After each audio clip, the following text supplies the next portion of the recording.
आज का पंचांग है। ये दिवाकर पंचांग है, पेज नंबर 112। Page number 112। जून की 4 जून 4 जून के यदि हम इसको सीधे से बाईं ओर देखें तो ये तिथि है, आज कृष्ण पक्ष है और तिथि यहाँ पर चतुर्थी है, गुरुवार, और उत्तराषाढ़ा नक्षत्र है। योग है शुक्ल और करण है इसमें बौ, और सूर्य वृष राशि में गोचर कर रहे हैं। और चंद्रमा का यदि हम गोचर देखें तो ये 4 जून के मकर राशि में गोचर कर रहे हैं चंद्रमा। अब इसी क्रम में एक प्रश्नगत जन्मपत्रिका है, इसमें प्रेडिक्शन किया जाना है कि इसको किस प्रकार की शिक्षा प्राप्त होगी, शिक्षा का क्या स्तर होगा।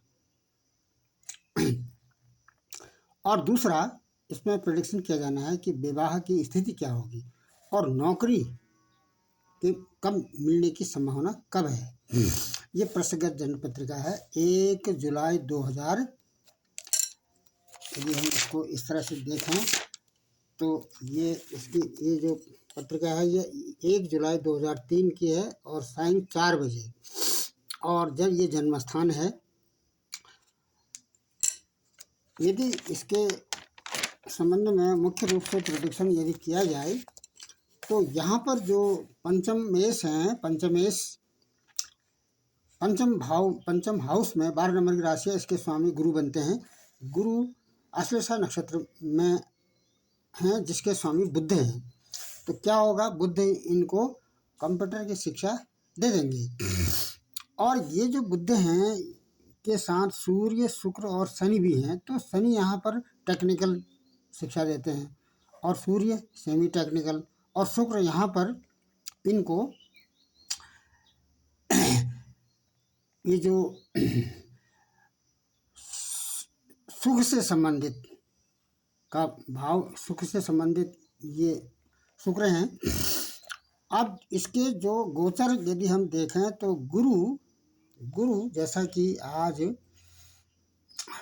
कर्क राशि में गोचर कर रहे हैं, तो ये गुरु की उच्च राशि है और चंद्रमा की स्व राशि है, तो गज केसरी योग भी बनता है, ये त्रिकोण में बन रहा है। लेकिन इस हाउस में जो सर्वाष्टक वर्ग के जो अंक हैं वो काफ़ी न्यून अंक हैं, 18 अंक हैं।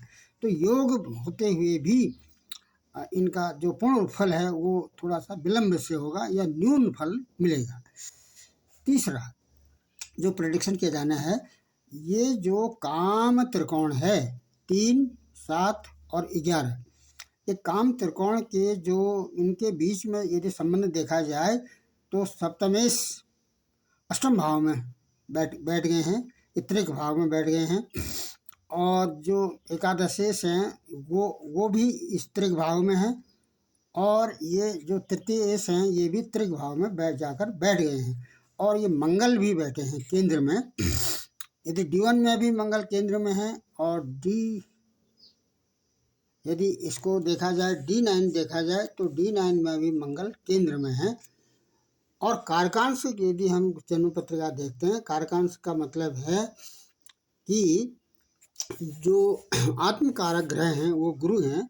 ये गुरु D9 में 11 नंबर की राशि में बैठे हैं, इसको लग्न बना देते हैं और 11, 12 इस तरह से अंकों को स्थापित कर देते हैं। ये अंक मतलब राशियां हैं, और ग्रह उसी राशि में अंकित किए जाएंगे जो D1 में है।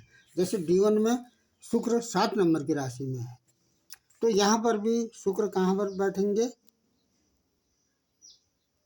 D1 में शुक्र कहाँ पर है, D1 में शुक्र 3 नंबर की राशि में है, तो यहाँ पर भी शुक्र 3 नंबर की राशि में बैठ जाएंगे। यानी D1 चार्ट के ग्रह जिस राशि में हैं, कारकांश जन्म पत्रिका में वे ग्रह उसी राशि में स्थापित हो जाएंगे। और यदि हम राशि तुल्य दशमांश बनाते हैं तो राशि तुल्य दशमांश के लिए ये जो लग्न है, लग्न तो D1 का आएगा, और जो ग्रह हैं वह जैसे 8 नंबर की राशि में, 8 नंबर की राशि में कहाँ पर, D10 में, D10 में 8 नंबर की राशि में सूर्य और गुरु हैं। तो यहाँ पर भी राशि तुल्य दशमांश में सूर्य और गुरु 8 नंबर की राशि में स्थापित हो जाएंगे। तो ये विलंब का कारण बनता है। विवाह में विलंब होते हुए भी यहाँ पर विपरीत राजयोग की स्थिति भी बन रही है। क्यों? क्योंकि ये जो द्वादशेश हैं वो त्रिक भाव में, यहाँ पर अष्टम भाव में बैठ गए हैं।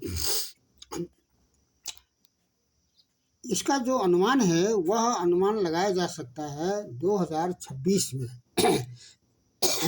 क्यों लगाया जा रहा है? क्योंकि यहाँ पर जो दशा है वो बुध की चल रही है और अंतरदशा गुरु की चल रही है और शुक्र की भी अंतरदशा चल रही है। एक प्रोडिक्शन इसका 2026 या 2027 का बनता है। दूसरा प्रोडिक्शन इनका विवाह का 2034 का बनता है।